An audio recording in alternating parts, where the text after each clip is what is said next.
Hey there, guys.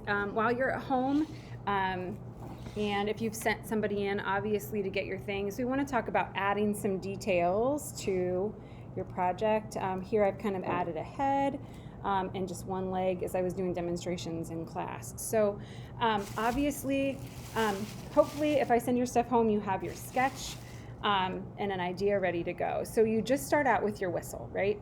Okay. Some of the first things you want to add are legs, whether it's to the bottom here or if you flip, all right, and make this side the bottom.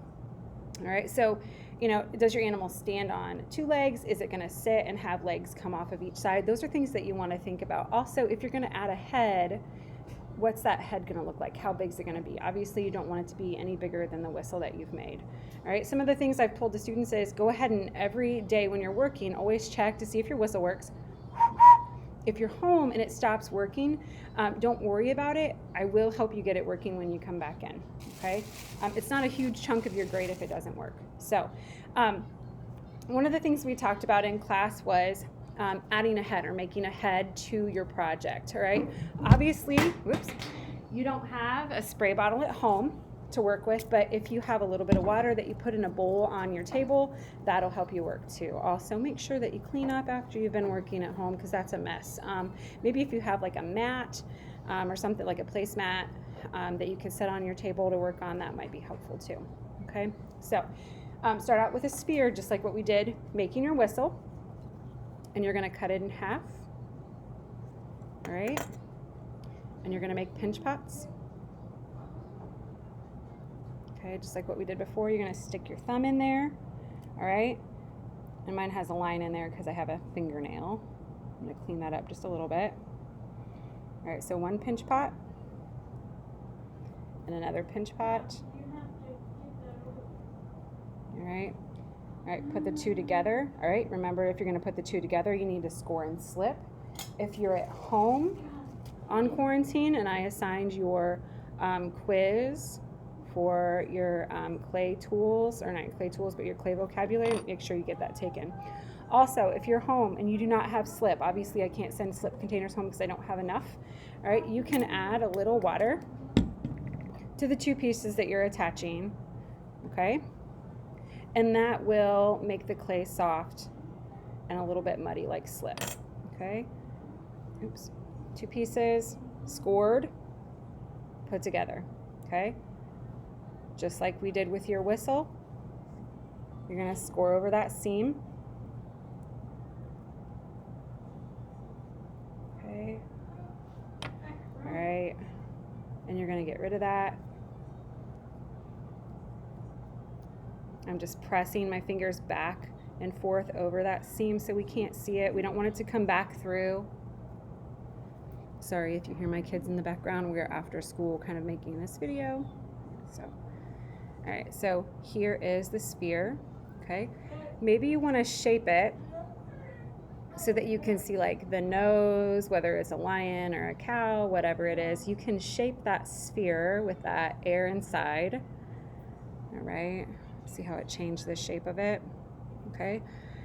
Also, if it helps you to kind of picture or imagine where things go, you can take a tool and just kind of press gently, maybe where the eyes are gonna go. In your design. Sorry, it's hard for me to kind of show you here. Okay. All right, so there's the head. Okay, that's one way to make the head. You do not always have to make a head and attach it in order for it to work, right? I could definitely, add little pieces of clay here. Like let's say I was making a lion and I didn't want to make a head because I didn't do a good job maybe making that sphere the first time on my own, and I wanted to add its mouth. I'm going to roll two little pieces of clay here. I know you can't super see what I'm doing really well, but I'm doing my best. Okay, I'm going to roll a piece of clay and I'm going to flatten it. Put it on this side. Roll a second one. Okay, and flatten it. Now, it doesn't look super exciting right now, or it kind of looks like two eyes put together, but actually, I'm going to shape a triangle. And I always tell the students who are here in class, a lot of this just comes with trial and error. You're at home, you're an engineer, you're trying to figure this out. Like, how is this going to work? All right, so there's my nose. You see the nose, all right, and then the cheeks here, okay? I could even fashion, if I wanted to, like a lower lip to this animal, right? You see its face. So then the eyes also might be like, somewhere up here and here, okay? All right, so I really want you guys to work on, while you're at home, work on, the face, whether you're gonna make the head and attach it. Some of you might be wondering, okay, well, she made the head, how is she gonna attach it to the body? Same process as we've been through, all right? You're gonna score, you're gonna scratch really hard. Okay, same thing, you're gonna scratch really hard, add a little bit of slip, a little bit of water, okay? And then you're gonna put the two pieces together.